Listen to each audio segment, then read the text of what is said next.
Gentleman yields back. I now recognize the ranking member, gentleman from California, Mr. Swalwell, for his second 5 minutes of questions. Dr. Gleason, what is the status of Lawrence Livermore's other partnerships, including its support for the National Infrastructure Simulation and Analysis Center? Those are in a similar status to our support for cybersecurity, our work for National Risk Management Center, again, looking at infrastructure interdependencies and cascading consequences of disruption to infrastructure, has been going on for a decade. Our interagency agreement expired in March for that work. What is the risk to what you're able to see, or what you were able to see and what you don't see now as far as cyber vulnerabilities that are out there? I think one of the big things that we miss, and I want to emphasize the idea of cascading consequences. A lot of times when we're thinking about cyber attacks on critical infrastructure, the target may not be that infrastructure system itself. It may be what is supported by that infrastructure system. And when we fail to understand those interdependencies, we are opening up avenues for our adversaries to disrupt key national security capabilities. A great example of this is some of the capabilities on the territory of Guam. This is a small, very hardworking, very dedicated power company, but very under-resourced. And some of our most important capabilities for defending against a potential China invasion scenario are based in Guam. There are ways to defeat those capabilities that go through, for lack of a better word, the back door by exploiting kind of the weak underbelly, the underdefended part of our critical infrastructure, because those are very small systems. By not understanding those interdependencies, it's not that they don't exist. Our adversaries know them. If we don't, we're not looking in the right place for our defense.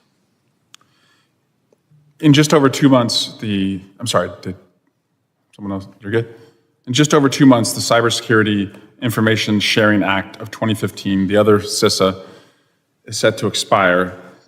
And Mr. Jimenez alluded to this. It's essential that we act promptly to reauthorize it in a clean way, and I'm open to any reforms that we could discuss down the road under the chairman's leadership of the full committee. But I think there is a wide consensus that we don't have time to do that now. Congress will be in recess effective this week until after Labor Day, and then we will be right up against CISA's expiration.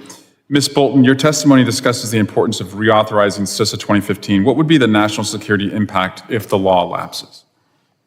The estimates are that about 80 to 90% of information sharing would be cut off from the federal government. When I was at the Cyberspace Solarium Commission, one of the main things that we tried to do was to make sure that the federal government at least had a full threat picture. And this authority is part of that work, a significant part of that work. And we must reauthorize it. If we are about 2 years away from a contingency with China in 2027, as ODNI has said, then we have to be fully prepared. We have to be taking steps now and not just addressing, the information sharing piece. That should be a baseline. It should be a given. And we should be focused on the additional steps that we need to take. So I hope that that gets reauthorized quickly, and that we can move on to some of these other topics that we've been discussing and addressing some of the other extremely serious issues, because China is not waiting. China is preparing now, and so are all our other adversaries.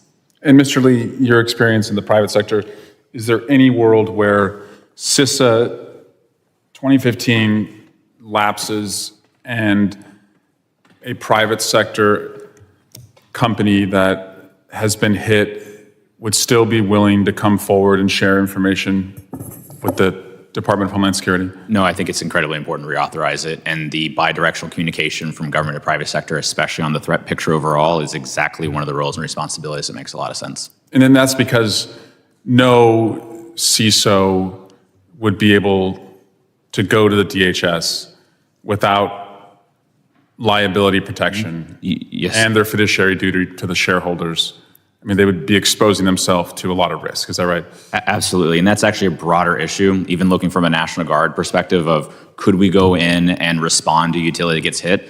We have no indemnification to give utilities. So they're not going to let us touch anything and do any action on it. There are very simple bureaucratic things that can be fixed to increase national security tomorrow. Great. Thank you. Yield back. During a House Homeland Committee hearing, just before the congressional recess, Representative Eric Swalwell, Democrat California, posed a critical question to Tatiana Bolton, the Executive Director of the Operational Technology Cyber Coalition, regarding the funding and ongoing support for the Cybersecurity and Infrastructure Security Agency, CISA. Swalwell's inquiry centered around the potential risks posed by the expiration of the Cybersecurity Information Sharing Act, CISA, and the ramifications it could have on national security, especially in terms of information sharing between the federal government and private sector entities. Bolton, in her response, highlighted the significant role CISA plays in maintaining the flow of vital cybersecurity information across sectors, particularly in the context of defending critical infrastructure from cyber threats. She explained that if CISA were to lapse, about 80 to 90% of information sharing with the federal government would be cut off, a scenario that would severely undermine efforts to stay ahead of cyber adversaries. Bolton pointed out that this information sharing framework was a critical component of the U.S. government strategy for securing critical infrastructure, as it provides a full, up-to-date picture of the cyber threat landscape. Further emphasizing the urgency of reauthorizing CISA, Bolton highlighted the growing cybersecurity threats the nation faces, particularly in relation to state actors like China, who are actively preparing for potential conflicts. With many experts predicting a possible conflict with China by 2027, she stressed the need for the U.S. to be fully prepared by taking proactive measures today. The expiration of CISA would leave the country vulnerable, as the law enables timely and effective communication between public and private sectors, ensuring that potential vulnerabilities are addressed before they can be exploited. Mr. Lee, a witness with private sector experience, also weighed in on the importance of the reauthorization. He explained that without the protections offered by CISA, private companies, particularly Chief Information Security Officers, CISOs, would be unwilling to share sensitive cybersecurity data with the Department of Homeland Security, DHS. This reluctance is due to the legal risks they face without liability protection, which would expose companies to potential lawsuits if they disclosed vulnerabilities or incidents. He further pointed out that this lack of information sharing could significantly hinder the country's ability to respond to cyberattacks in real time. Adding another layer of complexity, Mr. Lee highlighted an issue faced by the National Guard and other response units, noting that in the event of a cyberattack on critical infrastructure, responders would not have proper identification to intervene with affected utilities. This bureaucratic bottleneck would further delay efforts to mitigate the damage caused by cyber incidents, highlighting the need for streamlined processes to improve national security response times.